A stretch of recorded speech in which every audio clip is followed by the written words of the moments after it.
Is this what the Phillies need to dominate the NL East and survive a massive early season blow? What is going on, everybody? Welcome back to the Fightin Phils report. I'm your host, and we have got a lot to unpack today.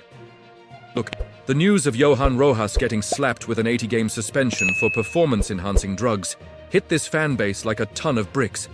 It completely exposed our lack of depth in center field behind young Justin Crawford.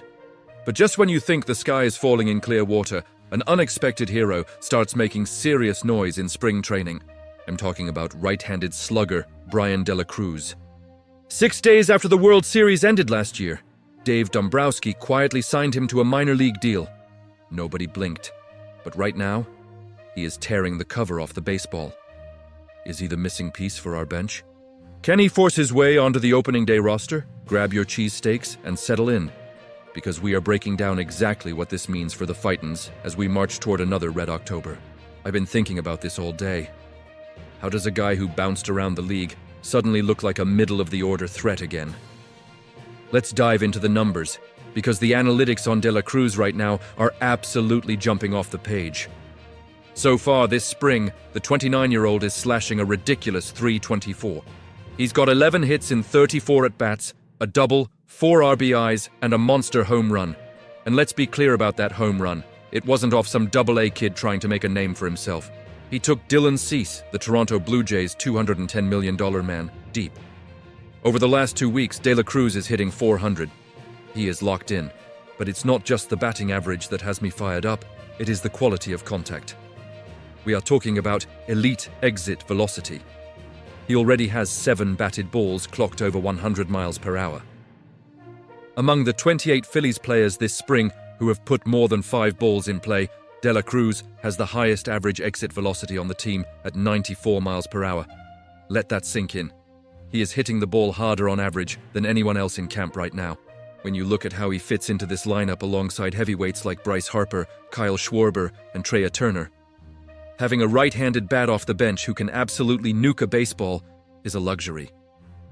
But we have to look at the winding road that brought him to Citizens Bank Park. A few years ago, De La Cruz was a staple in the Miami Marlins lineup. In his first 3 seasons, he was a reliable gap-to-gap hitter, averaging 29 doubles, 18 homers, and 70 RBIs over a 162-game pace. But after getting traded to Pittsburgh at the 2024 deadline, the wheels kind of fell off. He struggled with the Pirates, bounced to the Braves where he started in left field for a month in 2025, got DFA'd, went to the Yankees, and spent the rest of the year in AAA. He admitted it himself in the locker room last month. He said, "It was a bad feeling, to be honest. I didn't feel good at all during that transition." But he went down to the Dominican Winter League, hit .301 with an .888 OPS, and won the league MVP. He saw live, high-leverage pitching all winter, and it shows. He is seeing the ball out of the pitcher's hand beautifully right now. Now let's talk about the big picture. What is the strategic impact here? How does this affect Dave Dombrowski's master plan? And does this help us get back to the World Series? Despite the scorching hot bat, De La Cruz is facing an uphill battle to make the opening day roster. Why? Because of roster construction and defensive limitations. De La Cruz is strictly a corner outfielder at this point in his career. He can play left, and he can play right. But Rob Thompson has made it crystal clear. The ideal player for that final bench spot needs to be a versatile Swiss Army knife. Thompson specifically mentioned wanting a guy like Otto Kemp, or a veteran like Dylan Moore, who can play the infield and the outfield. De La Cruz hasn't played a single inning in center field this spring. He hasn't logged regular major league innings in center since August of 2023. With Rojas suspended, Justin Crawford is going to be the main guy in center, but the Phillies need a backup who can actually play the position. But here is why De La Cruz is still a massive asset for Dombrowski.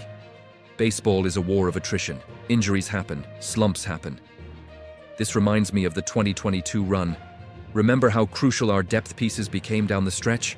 If Adolis Garcia tweaks a hamstring in right field, or if someone in the infield goes down and forces Thompson to shuffle the defensive alignment, De La Cruz is the ultimate insurance policy. If he doesn't make the opening day roster, he is going to head down to AAA Lehigh Valley and hit 3rd or 4th for the Iron Pigs. He hit 15 homers in AAA last year. Having a guy with his major league experience, his exit velocity, and his current confidence level waiting in the wings is exactly how championship rosters are built. You don't win a World Series with just your starting nine, your starting rotation, and your bullpen. You win it with the guys who get called up in June and July and deliver clutch hits in August and September. Now, let's talk about the pulse of the city. Philly fans know exactly what I'm talking about. If you turn on sports talk radio right now, or if you are scrolling through X, the fan base is experiencing a massive mix of emotions. On one hand, people are furious about the Johan Rojas situation. You just can't have a mental lapse like that and get suspended when the team is relying on you. But on the other hand, the buzz around De La Cruz is growing every single day. Fans at the spring training complex in Clearwater are watching this guy take batting practice, and the sound of the ball coming off his bat is just different. It echoes. We love a redemption story in Philadelphia. We love a guy who was counted out, who was DFA'd, who had to go play winter ball to find his swing again, and who comes into camp with a chip on his shoulder. De La Cruz said it himself. Keep in mind that I am the right guy for the situation they are calling me for. That is the kind of swagger that plays well at Citizens Bank Park. Can you imagine the scene? It's a packed house in South Philly, the fanatic is riding around on his ATV, the crowd is absolutely electric, and De La Cruz comes off the bench in the 8th inning to pinch hit against a division rival. If he hits a bomb into the left field seats, this city will instantly embrace him. The fans know we need right-handed power off the bench, and they are practically begging the front office to find a way to keep his bat in the organization. So, here is my final call on the Bryan De La Cruz situation. With only 7 days left in Florida before the team flies north, the clock is ticking. Because of his lack of ability to play center field or the infield, I believe De La Cruz will be one of the final cuts. He will start the season in Triple-A Lehigh Valley. But mark my words, he will be wearing red pinstripes at Citizens Bank Park before the All-Star break. His bat is simply too hot, and his exit velocity is too elite to keep in the minor leagues for a full season. When the inevitable injury bug bites, De La Cruz is going to get his shot, and I think he is going to make a massive impact on our push for the pennant. But I want to hear from you guys. Do you think the Phillies should find a way to put De La Cruz on the opening day roster, or is stashing him in Triple-A the right move? Drop a comment down below and let me know.